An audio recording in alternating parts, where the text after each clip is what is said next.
ayahnya Nabi. Nah, dari situlah dia merasa terpukul karena yang akan beliau sembelih itu adalah putra kesayangannya sendiri. Nah, dari situlah beliau kepikiran, Abdul Muthalib kepikiran berhari-hari apakah dia harus menunaikan nazarnya atau tidak. Itu. Ketika di suatu hari di rumah, datanglah para pembesar-pembesar kaum suku, datang ke rumahnya Abdullah. Wahai Abdullah, apabila engkau enggan untuk melakukan nazarmu, silakan disuruh membayar. Nah, akhirnya Abdul Muthalib ini daripada harus menyembelih putranya Abdullah, beliau meminta ampunan kepada Allah dan bertobat kepada Allah. Akhirnya beliau menyembelih 100 ekor unta. Nah, unta, satu unta itu sekitar 40-50 juta. Kalau misalkan 100 ekor unta pada zaman itu kan luar biasa itu. Jadi nyawanya Abdullah itu setara dengan 100 unta. Nah, serentak seluruh penduduk kota Mekah mengetahui hal itu, sehingga para putri-putri, para wanita-wanita yang ada, yang gadis-gadis di kota Mekah langsung mendengar berita itu, mereka berebut-rebut untuk menjadi kekasih ataupun menjadi istrinya Abdullah. Nah, karena apa? Karena sudah melihat, karena sudah tahu bahwasanya nyawanya Abdullah setara dengan 100 ekor unta. Gitu. Makanya terkadang kita dengar dari beberapa pengajian, kajian ataupun dari ustadz itu seperti itu, bahwasanya nyawanya Abdullah itu setara dengan 100 ekor unta. Nah, namun apa yang dilakukan Abdullah? Abdullah tidak memilih salah satu di antara perempuan-perempuan itu, melainkan beliau dijodohkan oleh ayahnya sama Siti Aminah, Sayyidah Aminah, seperti itulah. Jadi pernikahan antara Abdullah dan Siti Aminah itu berasal dari perjodohan. Abdullah berasal dari pembesar kaum dan Siti Aminah pun juga pembesar dari suku lainnya. Nah, akhirnya mereka menikah. Ketika menikah dikaruniailah seorang anak, yaitu siapa namanya, Bu? Muhammad. Nabi Muhammad dikaruniai seorang anak yang bernama Nabi Muhammad. Nah, ketika itu memang Muhammad kecil, ketika Nabi Muhammad kecil, beliau masih di dalam kandungan. Nah, Abdullah meninggal karena apa? Kan di situ pertanyaannya. Kok bisa Nabi Muhammad ketika di dalam kandungan ayahnya udah meninggal? Gara-gara apa? Apakah perang? Apakah sakit atau apa? Gitu. Nah, ketika di dalam kandungan, ketika itu sudah lumayan besar. Nah, akhirnya diberitakan kepada Abdullah, Aminah memberitahu kepada Abdullah bahwasanya beliau sudah hamil. Nah, ketika sedang hamil, beliau pun Abdullah ikut senang. Namun beliau harus berdagang di kota Yasrib namanya. Yang mana kota Yasrib ini adalah kota Madinah Al-Munawwarah. Nah, ketika Abdullah menuju kota Madinah yang akan berdagang di sana, beliau berangkat selama 8 hari menuju kota Madinah, 1 hari, 2 hari, beberapa minggu di sana. Apa yang terjadi? Beliau malah sakit. Nah, beliau malah sakit sehingga tidak bisa melanjutkan perjalanannya kembali ke kota Mekah. Nah, pada suatu hari beliau Abdullah menyuruh para kawannya memberi kabar kepada Sayyidah Aminah bahwasanya beliau sakit keras sehingga tidak dapat melanjutkan perjalanan. Ketika disampaikan, selang beberapa hari kemudian diberitakan beliau telah meninggal di kota Madinah. Makanya kalau kita ketahui ada beberapa orang yang mengatakan itu meskipun banyak, hilafiyahnya banyak sekali. Beliau dimakamkan ada di sekitar Masjid Nabawi. Ada yang bilang katanya lantai Masjid Nabawi ada yang berbeda, disitulah dimakamkannya Abdullah, yaitu ayahanda dari baginda Nabi Muhammad SAW. Nah, ketika beliau meninggal, kemudian Nabi Muhammad sebelum lahir ditinggal oleh ayahnya. Setelah berusia 6 tahun ditinggal lagi oleh ibunya. Akhirnya ketika Nabi Muhammad umur 6 tahun, beliau sudah dalam keadaan yatim piatu. Nah, sebelum berhijrah Nabi Muhammad SAW ke kota Madinah, beliau menyempatkan diri untuk pergi ke kota Taif.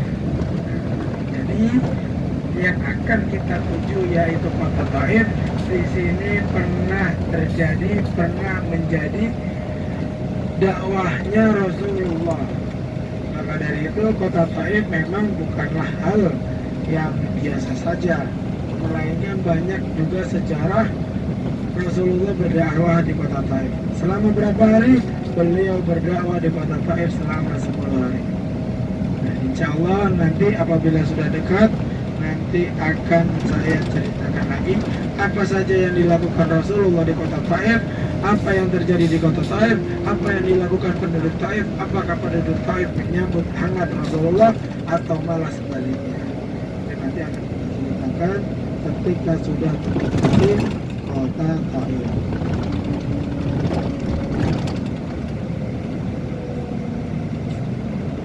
Baik Bapak-bapak, Ibu-ibu sekalian, sembari kita menuju perjalanan, kanan kiri kita inilah yang saya bilang gunung, ya, batu.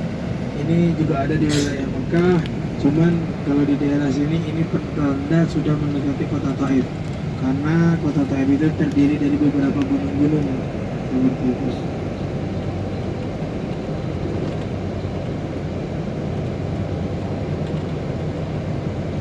Nah, sembari kita menikmati perjalanan alangkah baiknya kita bersolawat terus kepada baginda Nabi Muhammad SAW.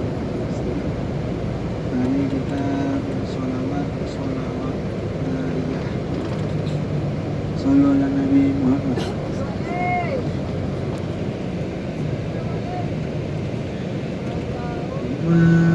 Salli salatan kamilatan wa salim salaman taman ala sayyidina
بوجه الكريم وعلى آله في كل لمحة ونفس dari kulli ma'lumina Allahumma salli salatan kamilatan wa sallim salaman taman ala sayyidina Muhammadin illadhi tanhalu بالعقد وتنفرج به الكرب وتقى به الحوائج وتنال به الرغائب وحسن العتيم أشبه ونام بوجه الكريم وعلى آله في كل لمحة ونفس ونفس بعدد كل